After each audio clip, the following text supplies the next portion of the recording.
ako lang gihapon nimong pilingon, hinaon unta buhok. Sa duha tulo, ambot pilan na to ang matag higayon nga gisayangan ron nimo. Kay mahadlo kang masama ug masaagad dito sa inyo tang mga lakaw nga puro saad ron nimo. Gibaliwala na lang mga mausik dihang luha, san pamanog aginod sa kalisod ra ang nasuta. Ikaw lang ang gidahom nakatanom sa huna-huna, pangitaag higayon ang panahon para makuha lang ang imuhang pagsalig kabalo nakaugano. Gusto lang kang makauban sa lakaw nga di mayano, sakay tauguan ka na bitong adunay plano. Niglabay na tusbuan akog ikaw imong maklaro, apan matod sa uban taman diha na lang takutob kining atong sugilanon. Sa unsaon pa og bubod sa luon kahapon nimo ug ako na ang mahulog kung bato ang kasing-kasing basin nimo lang makupog. Unta buhon sa umadam lang ako lang gihapon nimong pilingon, bisan pa man kalisod ning ato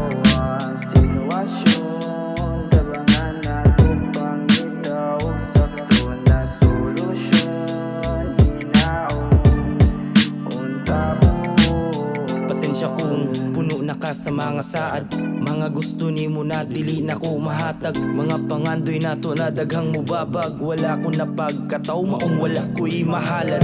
Hugti lang imong paghunit na ko inday ayaw buhi, tanan lisod sa kalibutan walay madali. Ang imong mga lihok anong ning lahi, giila na tong lami sa una. Karon ni bate naman ang palanta sa uban, wako'y bagay bahala silang tanan. Dini basta magabog ako ang tumbanan, permigiti ka na barugan. Kay bisan pa ko ang sunod sa bulsa, sobra man sa perme akong gugma. Untahi mo ang nasuta kung unsay nakita, nasa madamlag mag-uban ta si Maya.